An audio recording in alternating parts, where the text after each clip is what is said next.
Family was supposed to be forever, until one whispered sentence shattered that belief. 7 careless words, spoken by someone who was supposed to love like family, turned decades of belonging into doubt.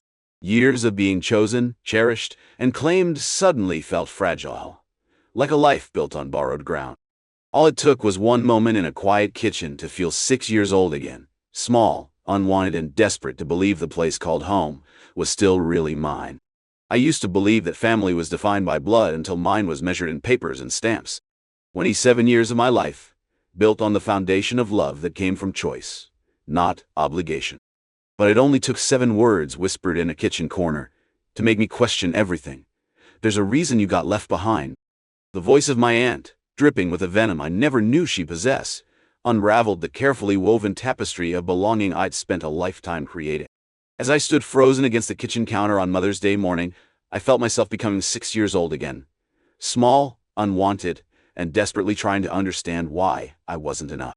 Long before I knew the sting of those words, I knew the warmth of my parents' embrace. They found me when I was 6, half a world away in an orphanage with peeling paint and too few caretakers for too many children. My earliest memories aren't of my birth parents. They're blank spaces, questions without answers. Instead, I remember the day my mom and dad walked through those doors, how they looked at me like I was something precious when all I'd known was being one face among many. The orphanage wasn't a place of obvious cruelty, but rather of quiet neglect. Children were fed and clothed, but rarely held. We were kept alive, but not taught how to live. By the time my parents arrived, I developed habits that marked me as different, rocking when anxious, hoarding food in my pockets, flinching at sudden movements. I'd learned early that showing need meant showing weakness. My new home was overwhelming in its abundance. A room of my own. Clothes that hadn't belonged to anyone else first. Regular meals served by people who waited to make sure I'd eaten enough. But more startling than these material comforts was the consistency of my parents' love. They never wavered. Not when I screamed through night terrors. Not when I tested boundaries by destroying things I secretly treasured.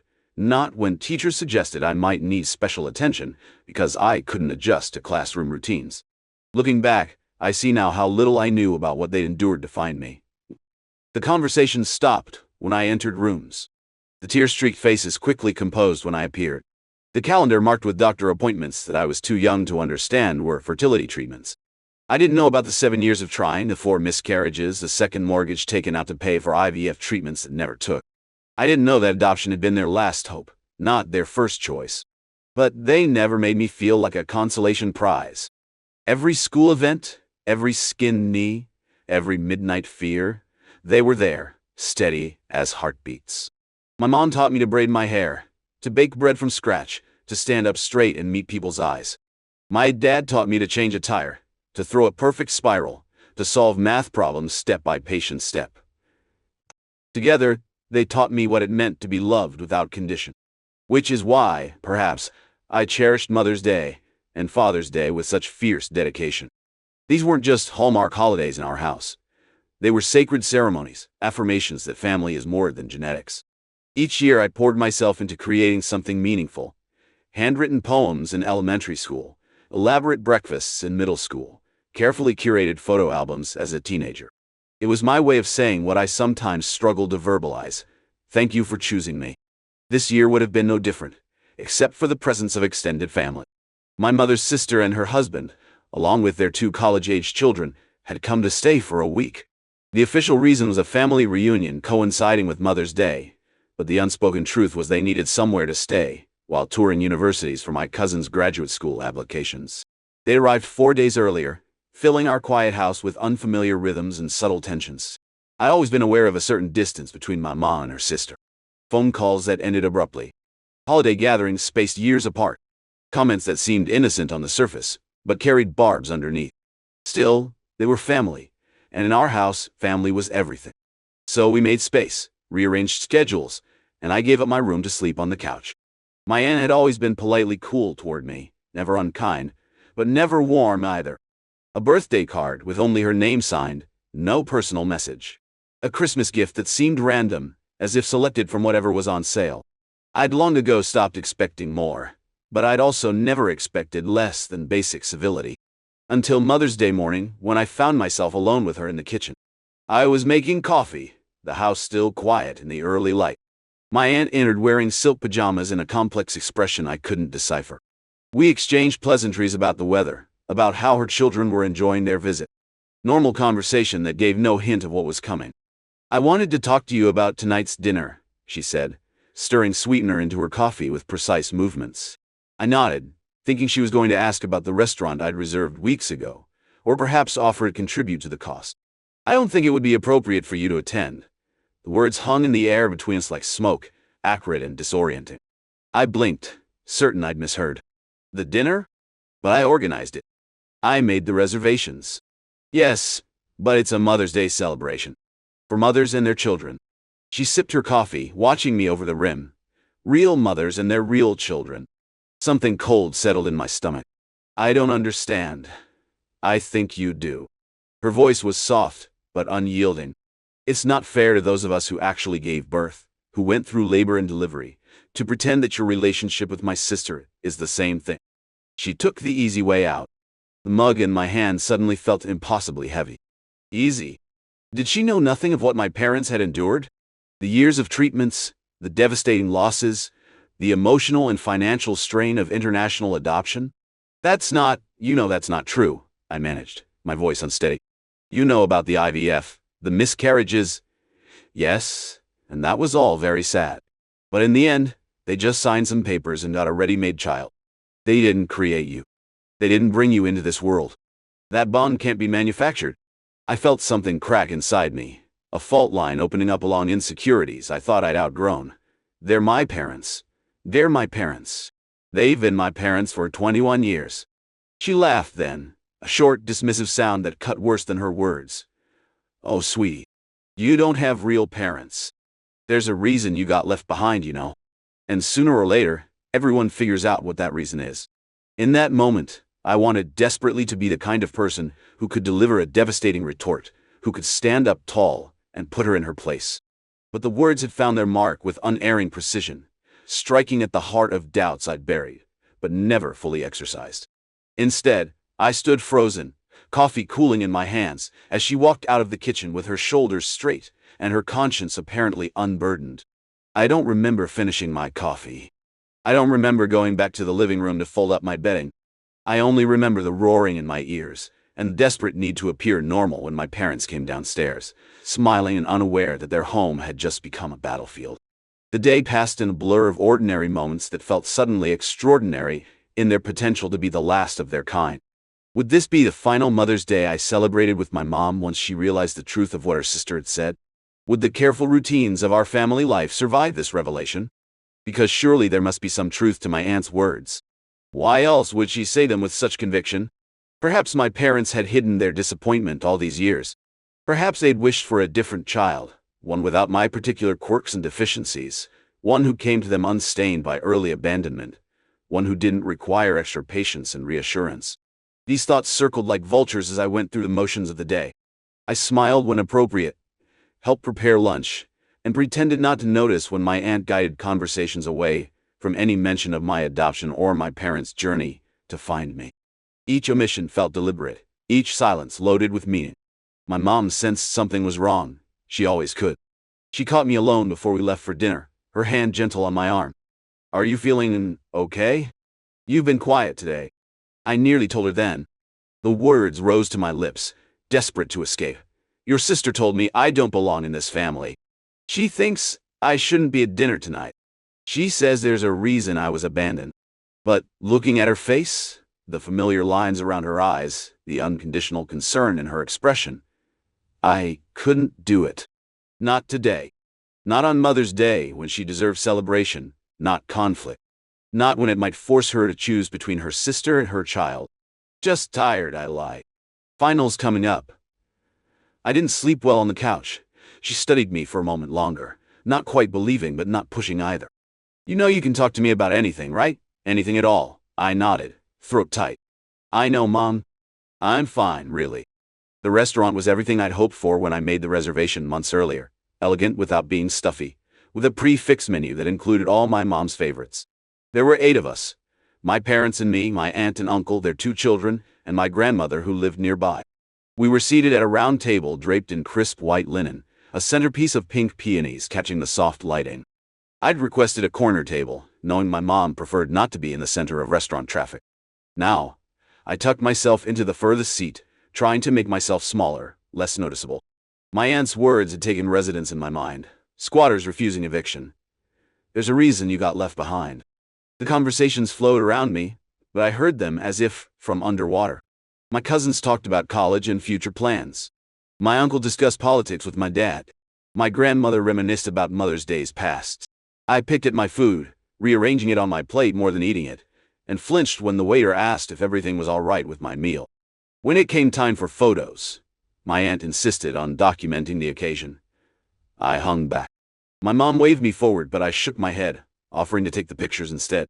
Better to be behind the camera than an awkward addition to the family portrait. But even this small withdrawal drew attention. "Come on, be in the picture," my dad called. Before I could respond, my aunt interjected smoothly. "Oh, let her take it if she wants. Not everyone likes having their picture taken." Our eyes met across the table, and I saw the challenge there. The message was clear. You don't belong in these memories. I took the photos, my hands surprisingly steady despite the storm inside me. Click after click, I captured their smiles, their togetherness, their shared genetic legacy apparent in similar jawlines and eye colors. I told myself it didn't matter that I shared none of these traits. I told myself that 21 years of love counted for something. I almost believed it. When we returned home, I pleaded exhaustion and retreated to the temporary sanctuary of the living room couch. I could hear them in the kitchen, my parents, my aunt and uncle, my grandmother, voices rising and falling in continued celebration. I lay in the dark, staring at the ceiling, feeling like an intruder in what had always been my safe place.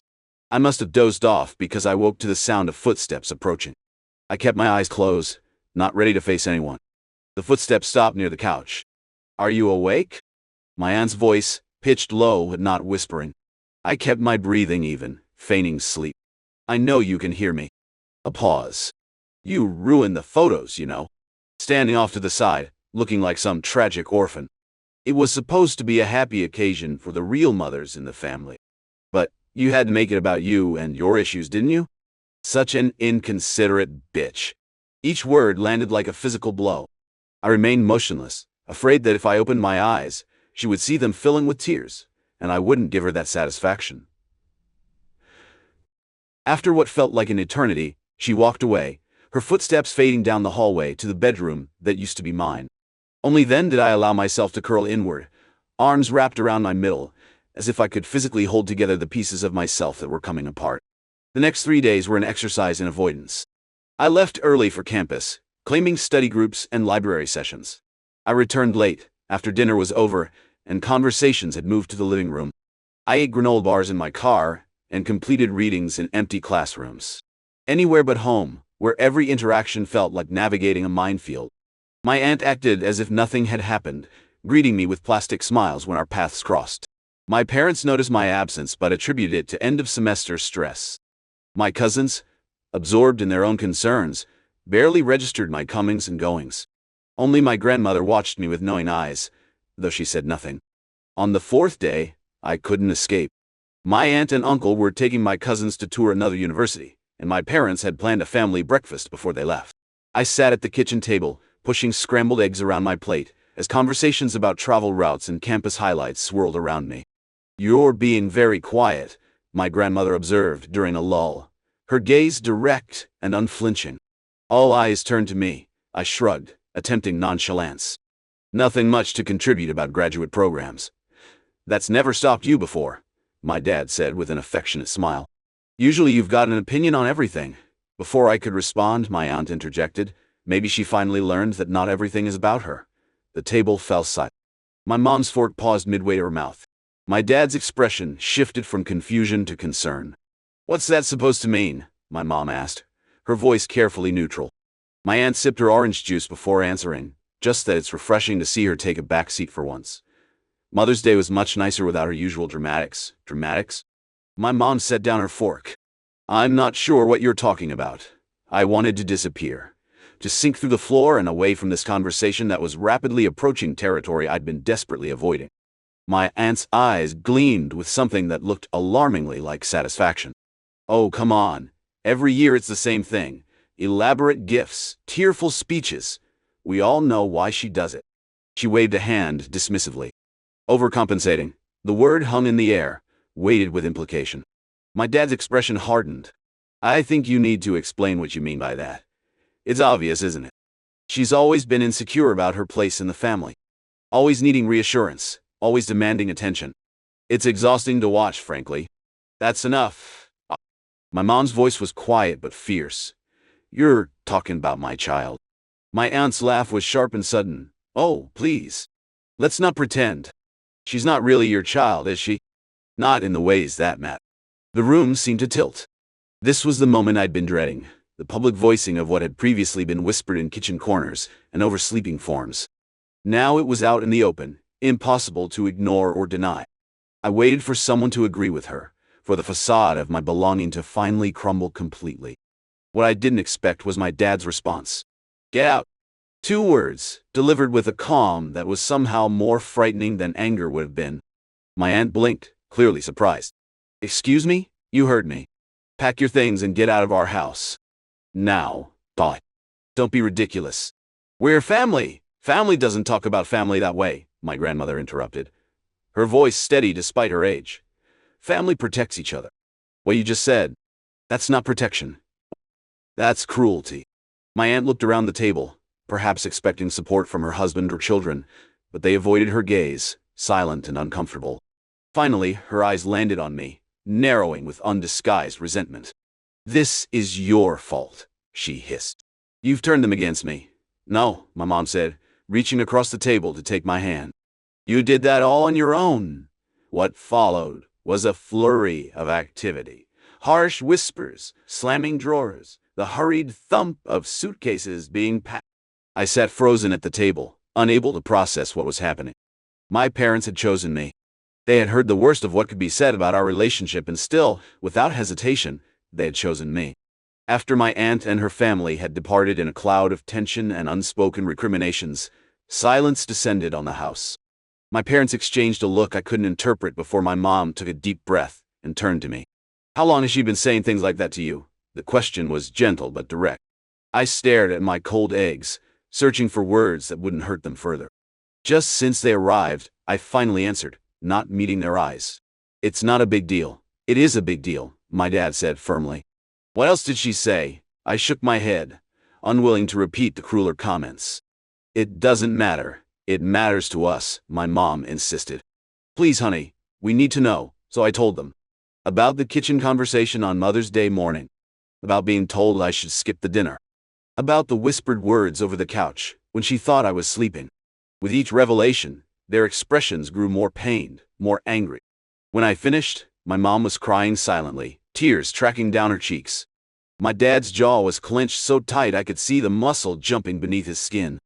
My grandmother reached across the table to pat my hand, her touch light but grounding. Why didn't you tell us? My mom asked. I stared at my plate. It was Mother's Day. I didn't want to ruin it with family drama, and I hesitated, the admission sticking in my throat. And part of me wondered if she might be right. Right? My dad's voice cracked on the word. How could she possibly be right? About there being a reason. About why I was left behind. About not really being part of the family in the same way as someone who's biologically connected. My mom made it sound like she'd been struck. Is that what you think? After all these years, I couldn't answer. Couldn't look at the hurt in her eyes. My grandmother spoke into the silence. Let me tell you something about biology, she said, her voice steady despite her age. I gave birth to 2 daughters. Carried them both for 9 months, felt them grow inside me, brought them into this world through pain and blood. One of them grew up to be your mother, kind, compassionate, loving. The other grew up to be the woman who just left this house, bitter, jealous, cruel. Same womb, same genes, completely different hearts.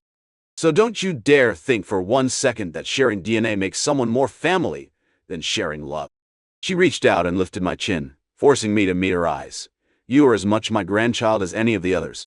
More so, in some ways, because you were chosen, not just accepted as a biological given. Your parents looked at you, specifically you, not just any child, and said, that's our daughter. And they were right. The tears I'd been holding back for days finally broke free, streaming down my face unchecked.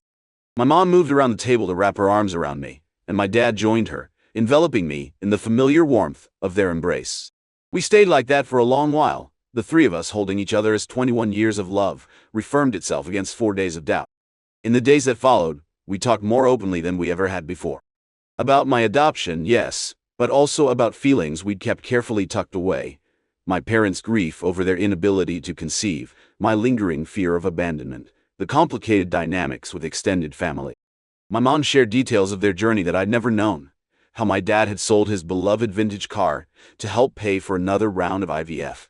How she'd fallen into a deep depression after the fourth miscarriage. How they'd almost given up on having a child at all before a friend suggested adoption. We were so broken by then, she admitted one evening as we sat together on the porch swing. I wasn't sure I had enough heart left to love anyone properly. And then the agency sent us your picture. She pulled out her phone, scrolling through saved photos until she found what she was looking for. A scanned copy of the original photograph they'd received. In it, a solemn-faced 6-year-old, with wary eyes stared at the camera, thin shoulders, hunched as if preparing for disappointment.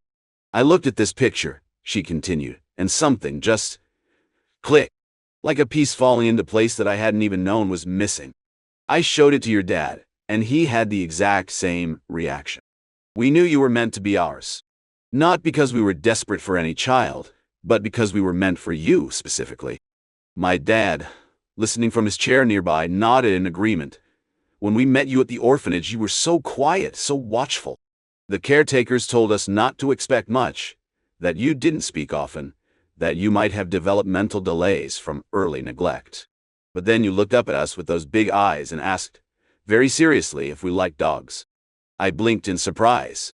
I don't remember that. You told us you'd seen a dog once through the orphanage fence and thought it was the most beautiful thing you'd ever seen. My dad smiled at the memory. We promised right then that we'd get you a dog someday, and you gave us the first smile we'd seen. That's when I knew for certain you were our daughter. But what about later?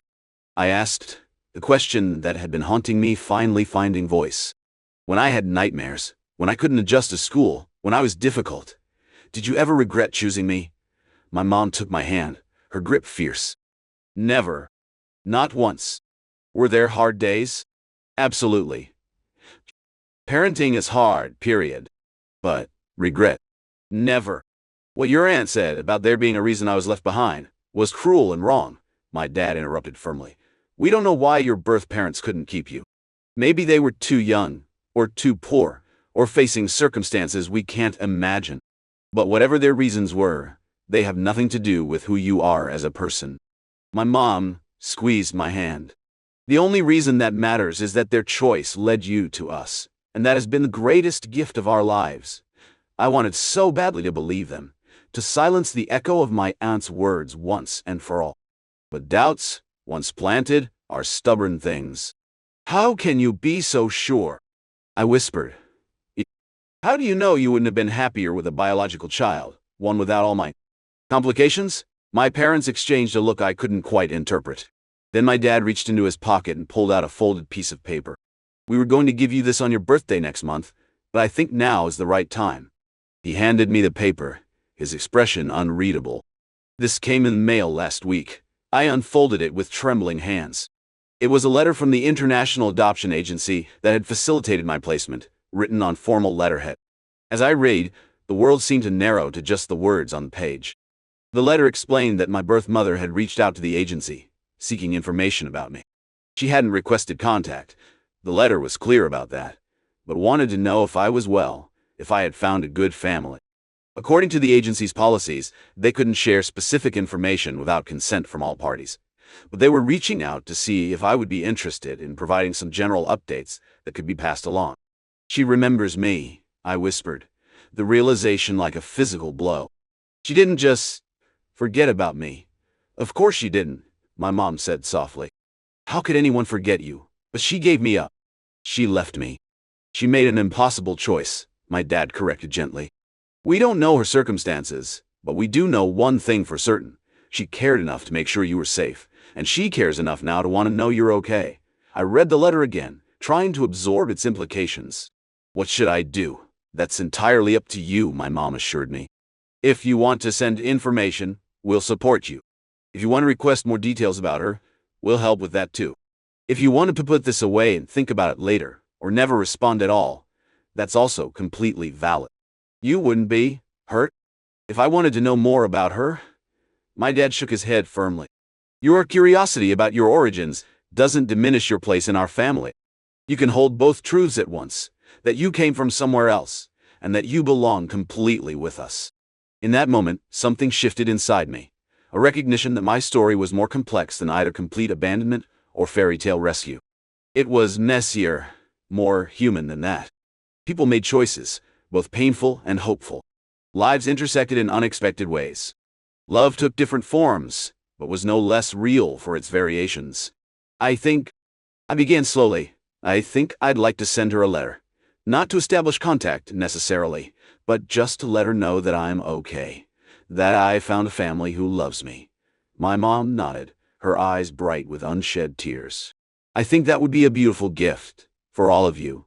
We sat together as darkness fell, the three of us connected by choice and love and years of shared history. The hurt of my aunt's words hadn't disappeared entirely. Wounds like that don't heal overnight. But they had lost their power to make me question where I belong. 6 months have passed since Mother's Day. The letter from my birth mother, and my response to it, opened conversations within our family that were long overdue. Not just about adoption and belonging, but about hurt and healing, about the stories we tell ourselves and the truths we choose to embrace. My aunt hasn't reached out since that morning at the breakfast table. My mom tells me she's tried to call a few times, but always hangs up when the answering machine picks up. Part of me is relieved by the distance. Another part recognizes that her cruelty came from some deep well of unhappiness that has nothing to do with me. I still have questions about my origins, questions that may never be fully answered. But I've stopped seeing those blank spaces as evidence of unworthiness. Instead, they're simply parts of a story that's still being written. Last week, we celebrated my mom's birthday. No extended family this time, just the three of us and my grandmother. I baked a cake from scratch using my mom's favorite recipe, and as we sat around the kitchen table, the same table where so much had unraveled 6 months earlier, I found myself filled with a quiet certainty. Family isn't defined by blood or biology or genetic resemblance. It's not about who gave birth or who shares DNA. It's about who stays, who listens, who fights for you when others try to push you out, who creates space for your whole, complicated, imperfect self. My parents chose me 21 years ago, and they've kept choosing me every day since, through tantrums and achievements, through nightmares and celebrations, through doubts and certainties. And I choose them too, not out of obligation or lack of alternatives, but because they are home to me in all the ways that matter. There's a framed photo on our mantle now, one I hadn't seen before Mother's Day. It shows my parents in front of the orphanage on the day they came to get me. They look younger, of course, but what strikes me most is the expression on their faces, a mixture of terror and exhilaration, of overwhelming love and terrifying responsibility. They stand hand in hand at the threshold of an unknown future, about to meet a child they've only seen in photographs, ready to become a family in the truest sense of the word. Next to it sits another photo, taken on my grandmother's 85th birthday last month. In it, the three of us plus my grandmother are grouped together on her front porch, arms around each other, laughing at something now forgotten. Our faces show different features, different coloring, different genetic histories. But our smiles? Our smiles are identical. That's the thing about real family. It's not about looking the same. It's about seeing the same things, the value in each other, the love that transcends circumstance, the truth that binds us together in ways no DNA test could ever measure. There's a reason I was left behind all those years ago. Not because I was unworthy or unwanted, but because sometimes life takes unexpected turns. What matters isn't where my story began, but where it led. To two people who looked at a solemn-faced 6-year-old and saw their daughter, to a home where I learned that love is a choice made anew each day, to the unshakable knowledge that I belong exactly where I am.